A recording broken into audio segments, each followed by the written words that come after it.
Take a look at that. See that? Again, image on the left, France. Image on the right, Venezuela. Man with dog, people fighting on the street. Which one looks more like an uprising?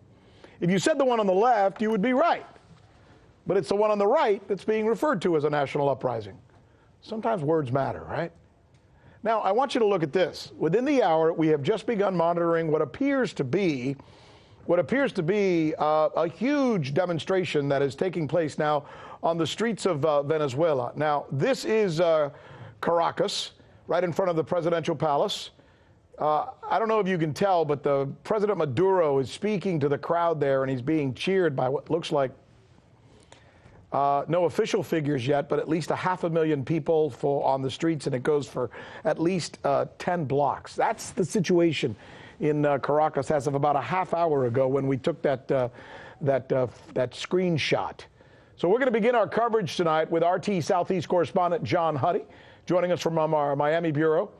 John, we got a ton of comments last night on that piece you did on Venezuela yesterday.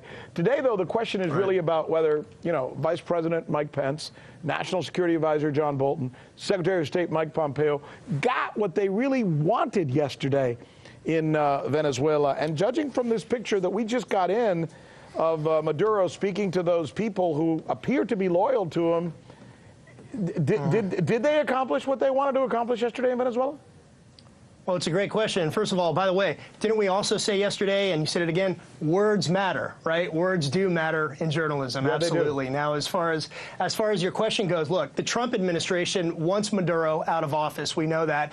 Well, that hasn't happened. In fact, as you just are talking about, and as you just mentioned, we're talking about, Maduro spoke this evening at this massive May Day rally to all his supporters. And likewise, also today, Juan Guaido once again called for his supporters to take to the streets. Guaido posted various pictures on Twitter showing, large crowds. I hate speculating about the size of these crowds, but again, protesters were also in support of Guaido. They also clashed in some areas with national police, the country's National Guard, such as, once again, outside that air base in Caracas. But, I should mention at the same time, there were counter demonstrations earlier this afternoon in support of Maduro as well. But all that said, there is really agreement today, Rick, that the situation in Venezuela hasn't exactly been the quote-unquote uprising or attempted coup that some in the media, what some say the mainstream media or the corporate media, some refer to it, along with some politicians and pundits, have characterized it as, and that perhaps, if anything, this has been a setback for the Trump administration as far as its plans for Venezuela and Juan Guaido. Rick. There was also a comment that I remember we reported on yesterday briefly, because it happened just before we went on the air, where Mike Pompeo, our Secretary of State, said that President Maduro was about to resign. He had like one foot out the door, but he was talked out of that by Russian diplomats. Do you have any reporting on that? Well, yeah, we're reporting on it. We have been reporting on it. We'll continue to report on it. But look, setting kind of the table here, Pompeo said yesterday, both on CNN in the morning, Fox in the afternoon, and then during comments at an event last night, that Maduro was literally about to get on a plane and leave Venezuela before the Russians told him not to. Well, here's what Maduro, I believe we have this soundbite, here's what Maduro said in response to that. Listen to this. Decía Mike Pompeo.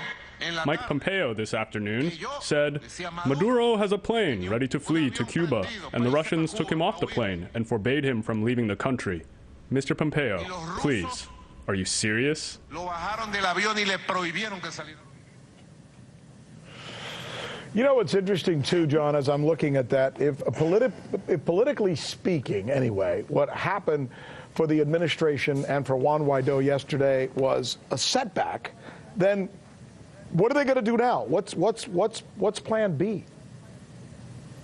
Well, go on TV again, go on Fox and take to Twitter. I should mention one thing, that while Pompeo didn't respond directly to Maduro and Maduro's comments, and again, Maduro said the same thing this evening to his supporters, Pompeo did speak with his Russian counterpart, Sergei Lavrov, today, urging, according to the State Department, the Russians to essentially stay out of Venezuela. Well, likewise, Lavrov told the U.S. to stay out of Venezuela and condemned the U.S.'s involvement, saying it's against international law and that any aggressive steps would be met with the gravest of consequences. He didn't really elaborate from what we understand.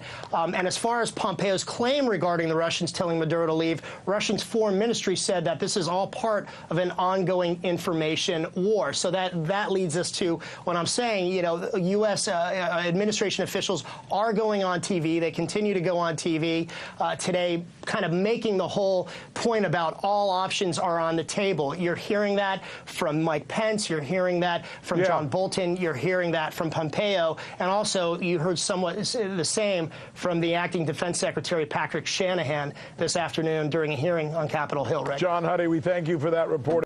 I'm Rick Sanchez. You found us on YouTube, and that's awesome. But you know what?